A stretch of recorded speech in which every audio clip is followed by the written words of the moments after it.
Hello दोस्तों, स्वागत है आपका आपके अपने चैनल मार्केट सपोर्ट में। दोस्तों, आज की इस वीडियो में हम बात करने वाले हैं बजाज हाउसिंग फाइनेंस लिमिटेड के शेयर के बारे में। जैसे कि मैंने आपको कल की वीडियो में बजाज हाउसिंग फाइनेंस की कल की वीडियो में जो है मैंने आपको बताया था कि इसके जो है क्वार्टर के कुछ फिगर निकल कर आ रहे हैं। वो मैं आज की इस वीडियो में आपको क्लियरली और भी चीज़ें इसके बारे में हम डिस्कस करेंगे। लेकिन कुछ और इम्पोर्टेंट खबरें हैं जो सामने निकल कर आ रही हैं। क्वार्टर से रिजल्ट से रिलेटेड भी अगर हम देखेंगे तो देखने को मिल रही हैं।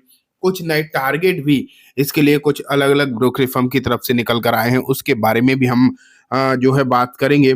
एंड इसके मतलब बजट से रिलेटेड क्या चीज़ें हो सकती हैं, उसके रिलेटेड क्या खबरें हैं बेसिकली, उसके बारे में भी हम आज की इस वीडियो में डिस्कस करने वाले हैं। ठीक है, स्टार्ट करते हैं। एंड हाँ, मैं 2 और शेयर्स भी आपको इस वीडियो में डिस्कस करूंगा आपके साथ। तो चलो स्टार्ट करते हैं। एंड आप यहाँ पर देख पा रहे हैं ये पर्टिकुलर काउंटर आपको लास्ट ट्रेडिंग सेशन में बंद होता हुआ नजर आया था, लगभग 126 रुपए 10 पैसे के आसपास। ठीक है, एंड क्लोजिंग के समय अगर देखा जाता तो ये काउंटर लगभग आपको देखने को मिला था हल्का फुल्का डाउन, बहुत ज्यादा नहीं। आप ये नहीं कह सकते कि कोई बहुत बड़ी गिरावट थी, नहीं, हल्का फुल्का आपको ये काउंटर जो है डाउन देखने को मिला था। ठीक है, लेकिन बात ये निकल कर आती है कि ये ना सिर्फ एक दो दिन की गिरावट हो तो ऐसा कोई बहुत दिक्कत वाली बात होती भी नहीं है, अगर एक आध दिन की गिरावट हो भी जाए। लेकिन यहाँ पर जो गिरावट आपको देखने को मिली है वो देखने को मिली है लगातार जब से ये काउंटर लिस्ट हुआ है। देखो, एक महीने में 14-15% की गिरावट यहाँ पर आपको नजर आई है। ठीक है, वहीं अगर हम इसे देखें जब से आया है तब से 23% की, एंड ऊपरी स्तर से 30% से भी ज्यादा ये काउंटर जो है आपको डाउन होता हुआ नजर आ चुका है। तो ये सिचुएशन यहाँ पर आपको नजर आई है। लेकिन अब बात आती है, क्या ये गिरता ही रहेगा? ये एक सोचने वाली बात तो है डेफिनेटली। क्या ये गिरता ही रहेगा? क्योंकि अगर कुछ ब्रोकरेज फर्म की तरफ से देखें जो इसे शुरुआत में बहुत अच्छे-अच्छे टारगेट इसके लिए निकाल के दे रहे थे, बहुत कह रहे थे कि ये सब कुछ अच्छा देखने को मिलेगा और बहुत ही बेहतरीन चीज़ें जो है यहाँ पर देखने को मिलेंगी। वो चीज़ें तो यहाँ पर अभी आपको नज़र आई ही नहीं। ये तो आप कन्फर्म मान सकते हैं, वो चीज़ें उस तरीके की कोई भी चीज़ें यहाँ पर आपको देखने को मिली ही नहीं। लेकिन अब कोटक की तरफ से एक रिपोर्ट यहाँ पर निकल कर आई। कोटक ने कहा कि ये काउंटर जो है 100 रुपए तक जा सकता है, मतलब और यहाँ से गिरावट हो सकती है। लगभग अ, मतलब उन्होंने बोला 29% के आसपास, 21-22% सॉरी, यहाँ पर गिरावट जो है और हो सकती है। तो अभी बात ये है, परसेंटेज की बात छोड़ो, 100 रुपए की बात जो उन्होंने करी है, 100 रुपए तक जा सकता है।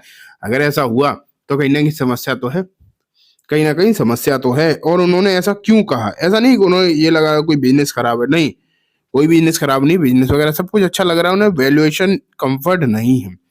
उन्होंने यहाँ पर यही बोला है कोटक की तरफ से कि यहाँ पर वैल्यूएशन का कम्फर्ट जो है नहीं आ पा रहा, इसलिए यहाँ पर जो है अभी और गिरावट हो सकती है। इस तरीके की बातें निकल कर आई हैं। कहीं न कहीं जब इस तरीके की चीज़ें सामने आती हैं तो उसका इम्पैक्ट शेयर पर बुरा पड़ता है, अच्छा खासा नहीं पड़ता, खराब ही पड़ता है। एंड यहाँ भी आप फिलहाल के समय पर तो वही देख रहे हैं। लेकिन अब बात आती है कि फिर हम करें क्या? और इन चीज़ों को हम काउंटर करें का किन चीज़ों से करें? ये चीज़ें जो है सही हो कैसे सकती हैं? तो वो एक ही तरीके से हो सकती हैं, Q3 के आने वाले दिनों में नंबर। अगर Q3 के नंबर अच्छे आ जाएँ, तो चांसेस जो है सुधर सकते हैं, अच्छी होती हुई दिखाई दे सकती हैं ये चीज़ें। एंड Q3 के नंबर अगर आप देखोगे फिलहाल जो उम्मीद है, जो अभी आंकड़े निकाले हैं कंपनी ने, वो देखो, Bajaj housing finance AUM jump 26% to 1,08,300 crore in Q3। तो यहाँ अगर आप देखो फिलहाल जो Q3 के नंबर्स का अनुमान निकाल के दिया है कंपनी ने, वो तो बहुत अच्छा है। अभी एक ही अपडेट निकल कर आई है Q3 के रिजल्ट से के रिलेटेड, एंड जो अपडेट आई है बेसिकली ये बहुत अच्छी अपडेट है। ये तो कंफर्म है कि ये जो अपडेट भले ही एक ही निकल कर आई है, एक ही पैरामीटर पर निकल कर आई है, लेकिन जितनी भी है, जो भी है, वो बहुत अच्छी है। अगर 26% की ग्रोथ यहाँ पर आपको देखने को मिलती है तो ये अच्छी ग्रोथ मानी जाएगी। एंड इसके चलते ये काउंटर आगे जो अभी लगातार गिरावट होती चली जा रही है ना, तो पॉसिबिलिटीज हैं कि यहाँ पर सिचुएशन जो है सही होती हुई दिखाई दे सकती है। समझ पा रहे हो? सही होती हुई नजर आ सकती है। इस बात के भी कहीं ना कहीं चांसेस हैं। अभी तो क्या है के Q3 के नंबर्स में तो AUM का आ चुका है, लेकिन अगर यहाँ पर देखा जाए रिजल्ट की भी तो बात है कि आखिर आ कब रहे हैं नंबर, ये भी तो एक देखने वाली बात हो गई। तो उसके लिए भी अपडेट जो है यहाँ आ चुका है, वो भी दिखाता हूँ। तो यहाँ देखो कंपनी ने इसका भी अपडेट जो है दे दिया है। एंड ये देखो यहाँ पर लिखा है 27 जनवरी 27 जनवरी दिन होने वाला है, जिस दिन इसके जो है नंबर आपको ऑन द फ्लोर देखने को मिलेंगे। तो अभी फिलहाल के समय पर अगर हम देखें तो जो भी अपडेट्स क्वार्टर के रिलेटेड है, क्वार्टर रिजल्ट के रिलेटेड दिखाई दे रहे हैं, वो तो अच्छे हैं। एंड इन चीज़ों के चलते कहीं ना कहीं आपको सिचुएशन अच्छी होती हुई दिखाई दे सकती है, इसलिए यहाँ पर आप नज़र जो है बनाकर रख सकते हैं। ठीक है, वैसे मैंने आपको बाकी और चीज़ें तो दिखाई दी थी, जैसे कोटक की रिपोर्ट 100 रुपये वाले टारगेट, ये तो मैंने आपको बता ही दिया, और ये तो डेफिनेटली कहीं ना कहीं माहौल खराब करने का काम कर ही रहे हैं। सेल की रेटिंग भी इन्होंने दी थी, लेकिन उसके बाद ये AUM वाला अपडेट जो है उसके बाद निकल कर आया है। अब क्या होगा, इसका क्या इम्पैक्ट पड़ेगा, वो तो हमें कल मालूम पड़ेगा। कल मार्केट ओपन होगा, एंड कल जब मार्केट ओपन होगा तब हमें एग्जैक्ट सिचुएशन भी समझ में आएगी कि कोटक की ये मतलब रिपोर्ट है, वो तो उसके बाद तो खैर मार्केट ओपन हो चुका है, उसके बाद तो दिक्कत है। लेकिन ये जो AUM वाली अपडेट निकल कर आई है, इसके बाद कल ही मार्केट ओपन होगा, एंड हो सकता है इसका पॉजिटिव इम्पैक्ट कहीं ना कहीं आपको पड़ता हुआ देखने को मिले। ठीक है, लेकिन अब हम चलते हैं आगे, एंड मैं आपको दिखाता हूँ नेक्स्ट शेयर। एंड दोस्तों इस शेयर का नाम है एल्गो क्वांट फिनटेक लिमिटेड, आप यहाँ पर देख ही रहे हैं।